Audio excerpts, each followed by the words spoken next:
Hello, हाय, आदाब और सत श्री अकाल। और एक बार फिर से आ गया हूँ मैं आप लोगों के बीच, आपका हमराज आरजे अपना लेकिन आया हूँ आप लोगों के पास दोबारा से। जी हाँ, वही आपका चिर परिचित यानी कि सीपीआर यानी कि करंट पल्स रेडियो। आइए बात करते हैं एक और ताज़ा तरीन खबरों की। और ये सारी खबरें आती हैं हमारे पास बीबीसी हिंदी के माध्यम से। हम उनका धन्यवाद करते हैं और शुक्रिया अदा करते हैं। चंद रुपए लगाकर करोड़पति बनने का सपना, कैसे बढ़ रही है ये दुनिया। धर्मेंद्र गौतम, जो दिल्ली में एक पार्क प्लॉट का काम संभालते हैं, 17 मई को इंडियन प्रीमियर लीग के दोबारा शुरू होने से बेहद खुश थे। आईपीएल को भारत और पाकिस्तान के बीच बढ़े हुए तनाव के कारण कुछ समय के लिए रोक दिया गया था। आईपीएल दुनिया की सबसे लोकप्रिय और सबसे अमीर फ्रेंचाइजी क्रिकेट लीग मानी जाती है, लेकिन गौतम को आईपीएल सिर्फ खेल के शौक की वजह से पसंद नहीं है, बल्कि उनके लिए इसका मतलब है 2 महीने का ऐसा मौका जब वो फैंटेसी ऐप के जरिए पैसे कमा सकते हैं।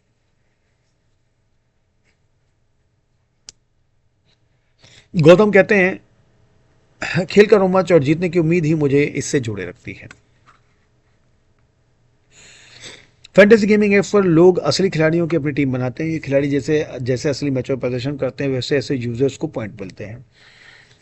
जो यूजर्स इन पॉइंट्स के आधार पर लीडर बोर्ड में ऊपर आते हैं, उन्हें नगद इनाम मिलता है। गेम के लिए एंट्री फीस 1 रुपये तक भी हो सकती है और इतने ही यूजर्स लाखों रुपए जीतने का मौका पा सकते हैं। ऐसे में गौतम जैसे कई भारतीयों के लिए क्रिकेट फैंटेसी गेम्स का ऐसा जो मौका है, और इस ऐप्स के जरिए ऐसे मौके बन गए हैं जिन्हें अपना पसंदीदा खेल देखते हुए पैसे कमाने का भी मौका मिलता है। भारत में फैंटेसी क्रिकेट की धूम। भारत में क्रिकेट की जबरदस्त लोकप्रियता ने फैंटेसी गेमिंग ऐप्स को पहले से ही तैयार करोड़ों फैंस का बड़ा आधार दे दिया है। 2015 से 2020 के बीच देश में इंटरनेट यूजर्स की संख्या तेजी से बढ़ी और साथ ही टेलीकॉम कंपनियों के बीच सस्ते इंटरनेट प्लान की होड़ शुरू हो गई, जिसने फैंटेसी गेमिंग ऐप्स को तेजी से फैलने में मदद की। इंटरनेट की आसान पहुंच ने खेलों की लाइव स्ट्रीमिंग और फैंटेसी ऐप्स को आम लोगों के मोबाइल स्क्रीन तक पहुंचा दिया। साल 2019 में अकाउंटिंग फर्म केपीएमजी की एक रिपोर्ट में बताया गया कि भारत में ब्रॉडबैंड इंटरनेट यूजर्स की संख्या 2016 में 36.8 करोड़ से बढ़कर 2018 में 56 करोड़ हो गई। इसी दौरान फैंटेसी स्पोर्ट्स ऑपरेटर्स की संख्या 10 से बढ़कर 70 हो गई। 2019 में ड्रीम 11 का ऐसा पहला भारतीय फैंटेसी गेमिंग प्लेटफॉर्म बना जिसे यूनिकॉर्न का दर्जा मिला, यानी इसकी वैल्यूएशन $1 अरब तक पहुंच गई। और इसके बाद 2021 में मोबाइल प्रीमियर लीग एमपीएल और 2022 में गेम्स 24/7 भी इस क्लब में शामिल हो गए। Federation of Indian fantasy sports ने बीबीसी को बताया कि भारत में अब 22.5 करोड़ से ज़्यादा लोग फैंटेसी स्पोर्ट्स ऐप्स का इस्तेमाल करते हैं, और यह आंकड़ा उन्होंने अकाउंटिंग फर्म डेलाइट के साथ मिलकर कराई गई एक स्टडी से लिया है। FIFS के मुताबिक ये ऐप्स भले ही कई खेलों पर पैसा लगाने की सुविधा देते हैं, लेकिन 85% यूजर्स की दिलचस्पी सिर्फ क्रिकेट तक ही सीमित रहती है। फटाफट कमाई और इसके खतरे। फैंटेसी ऐप्स में इस दिलचस्पी की वजह भी साफ है, फटाफट पैसे कमाने की उम्मीद।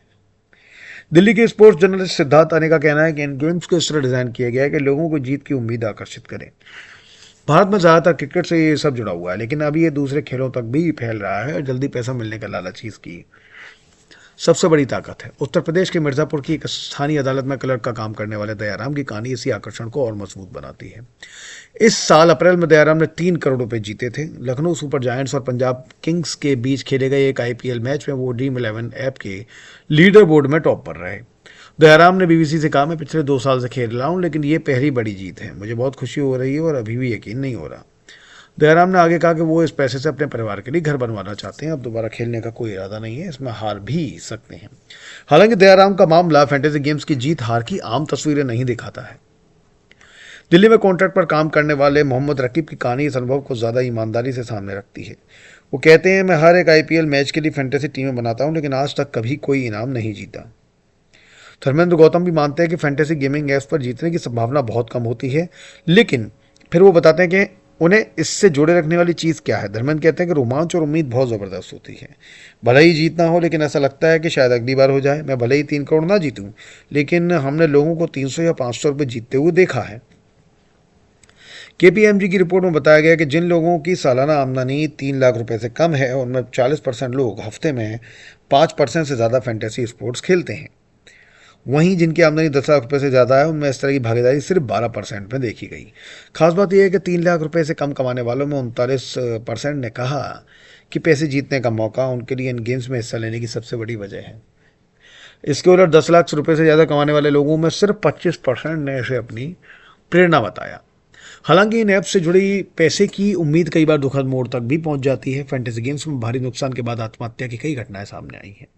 हाल ही में मार्च महीने में बिहार में एक 38 वर्षीय व्यक्ति ने कथित तौर पर 2 करोड़ रुपए हारने के बाद आत्महत्या कर ली।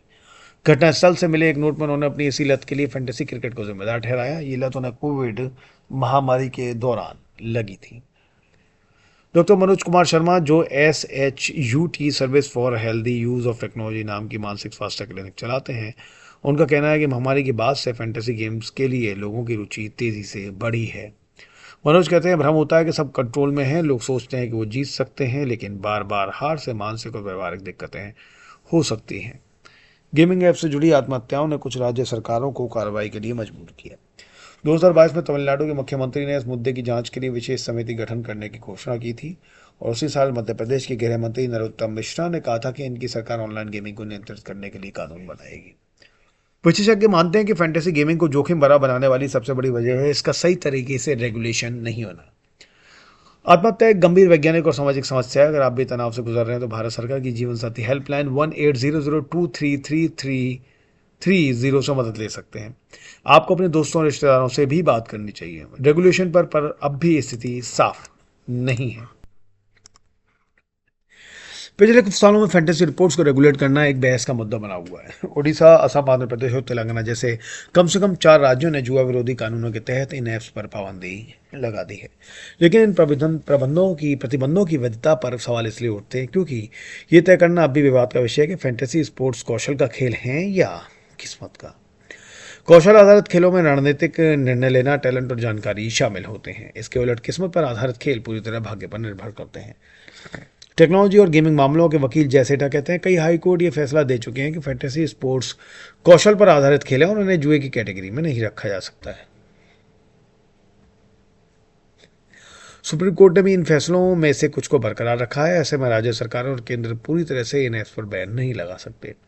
इसी तर्क के आधार पर कर्नाटक और तमिलनाडु में राज्य सरकारों की तरफ से लगाए गए फैंटेसी गेमिंग बैन को अदालतों ने पलट दिया।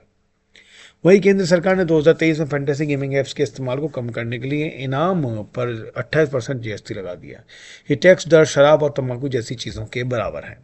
लेकिन इस फैसले को भी सुप्रीम कोर्ट में चुनौती दी गई है। फैंटेसी गेमिंग कंपनियों समेत याचिकाकर्ताओं का तर्क है कि ये टैक्स आर्टिकल 14 कानून के समक्ष समानता और आर्टिकल 19(1)(g) किसी भी पेशे को अपनाने की स्वतंत्रता का उल्लंघन करता है।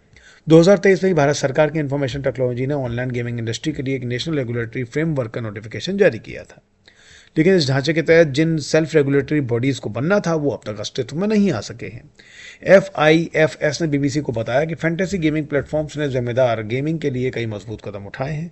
इनसे यूजर्स को अपने खर्च और समय पर खुद नियंत्रण रखने का विकल्प मिलता है, जिससे वो सोच समझकर फैसले ले सकें। FIFS का यह भी दावा कि फैंटेसी स्पोर्ट्स इंडस्ट्री भारत की अर्थव्यवस्था में एक महत्वपूर्ण योगदान दे रही है। भले ही इन ऐप्स पर बहस जारी है, लेकिन यूजर्स की भागीदारी बनी हुई है। धर्मेंद्र गौतम जैसे कई लोगों के लिए नशा बन चुका है और गौतम कहते हैं, मैं इसलिए खेलता हूँ क्योंकि मेरे आसपास सब खेलते हैं। हम सबको उम्मीद होती है कि शायद जीत जाएं। यही वजह है कि इसे छोड़ना मुश्किल है।